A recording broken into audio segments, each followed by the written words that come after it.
لوگ ٹوٹ جاتے ہیں گھر بنانے میں، تم ترس نہیں کھاتے بستیاں جلانے میں۔ وہ شام سعدی کے دل کی ساری سگواریت اپنے اندر سموئے اتری تھی۔ وہ سارا کے گھر کے کچن میں رکھی کرسی پہ خاموش بیٹھا تھا۔ ندرت منہ ہی منہ میں کچھ بڑبڑاتی سامنے کھانا رکھ رہی تھی۔ زمر کو خیال کرنا چاہیے تھا، جب زرتاشا کے والد اور وارث کی بیوی فارس کو بے گناہ سمجھتے ہیں تو وہ کیوں ایسا کر رہی ہے؟ سعدی سر جھکائے سنجیدگی سے خالی پلیٹ کو دیکھتا رہا۔ ندرت نے اس کی پلیٹ میں سالن ڈالا اور روٹی نکال کر دی۔ کھاؤ بیٹا۔ اس نے بے دلی سے روٹی لی، لقمہ توڑا، پھر نظریں اٹھا کر ماں کو دیکھا۔ وہ پر امید سی، پریشان سی اس کو دیکھ رہی تھی۔ تم پھپھو سے بات کرو نا، وہ اپنا بیان واپس لے۔ پھر ٹٹکی، غور سے اس کے چہرے کو دیکھا۔ تمہیں کیا ہوا ہے؟ آنکھیں سرخ پڑ رہی ہیں۔ کچھ نہیں، فلو ہے، وہ گیلی آواز میں کہہ کر سر جھٹکتا پلیٹ پہ جھک گیا۔ میں جو شاندار بنا دوں گی، اس کے بعد پی لینا، ٹھیک ہو جائے گا۔ کاش دل کی بیماریوں کا بھی کوئی تریاق ہوتا، کھول کر پی لو اور سب خوش باش ہو جائے۔ اس نے تلخی سے سوچا تھا۔ کیا تم نے دوبارہ پھپھو سے بات کی؟ نہیں، کوشش تو کرو۔ فارس میرا بھائی ہے سعدی، مجھے اس کی فکر ہے۔ زمر میری پھپھو ہے اور مجھے ان کی فکر ہے۔ اس کا علاج ہو رہا ہے، وہ انشاءاللہ جلد صحت یاب۔ سعدی نے بددلی سے پلیٹ پرے کر دی۔ ان کے علاج پہ جو خرچہ ہو رہا ہے وہ اورنگزیب کاردار اٹھا رہے ہیں، ہے نا؟ ندرت کو تلخی سے دیکھ کر وہ ایک دم پوچھنے لگا۔ وہ ٹھہر کر اسے دیکھنے لگی۔ ہاں، بڑے ابا چاہ کر بھی انکار نہیں کر سکے۔ کیسے کرتے؟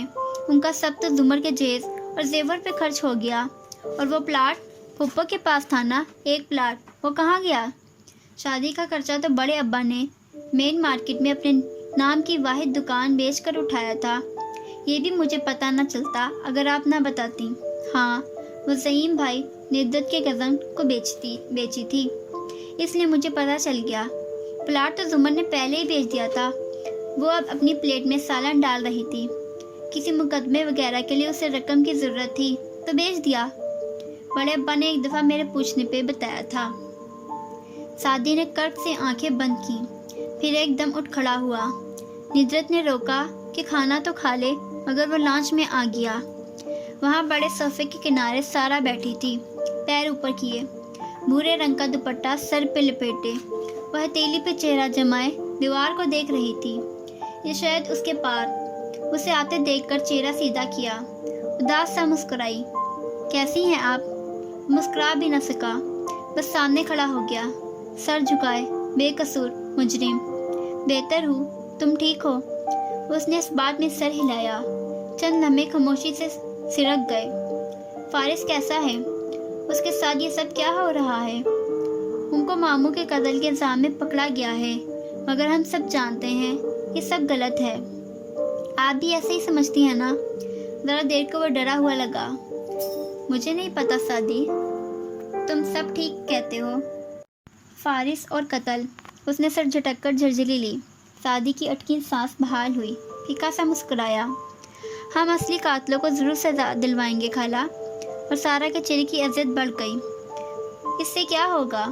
وارث واپس نہیں آئے گا۔ آج پھر سعدی کے پاس اس سوال کا جواب نہیں تھا۔ وہ خاموشی سے باہر نکل آیا۔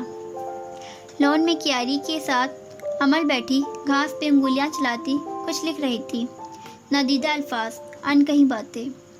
سعدی قدم قدم چلتا اس تک آیا۔ جوگرس امل کے ہاتھوں کے قریب ہوئے تو اس نے سر اٹھایا، آنکھیں مسکراہٹ سے چمکی۔ سعدی بھائی، کیا تم بابا کے لیے دعا کرتی ہو؟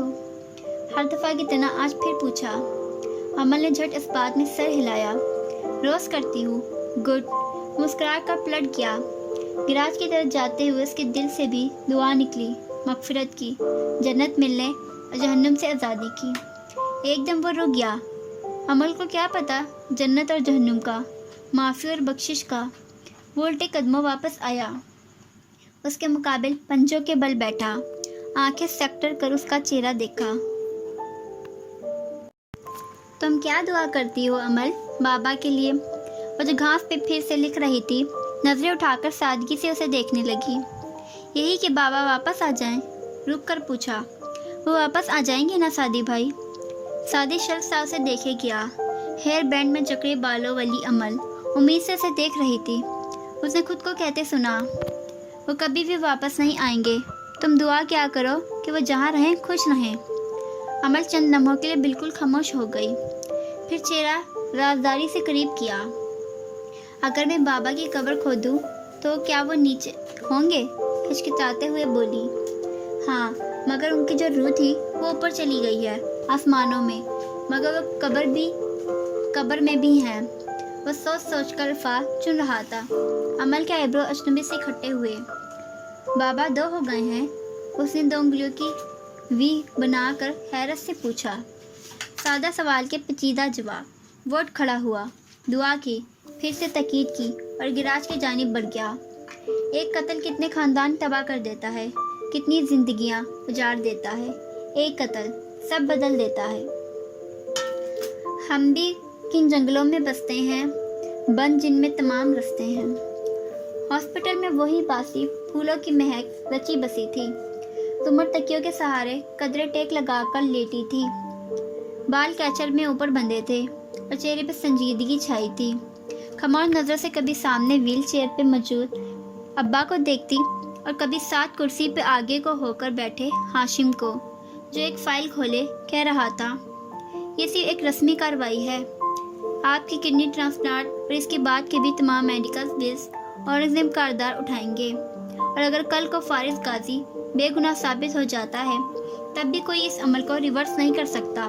चेक और दूसरे कागजात ऊपर नीचे करके मोटी मोटी बात समझाए हुए उसने सर उठाया। बाल जेल से पीछे किए, ग्रे कोट, कफ लिंक्स, टाई पिन, आंखों की संजीदगी, वो हमेशा की तरह अच्छे से तैयार था। ऑफ कोर्स उनको मेरे मेडिकल बिल्स पे करने चाहिए। उनके भांजे ने मेरी ज़िंदगी बर्बाद की है। जुमर का अंदाज खुश था।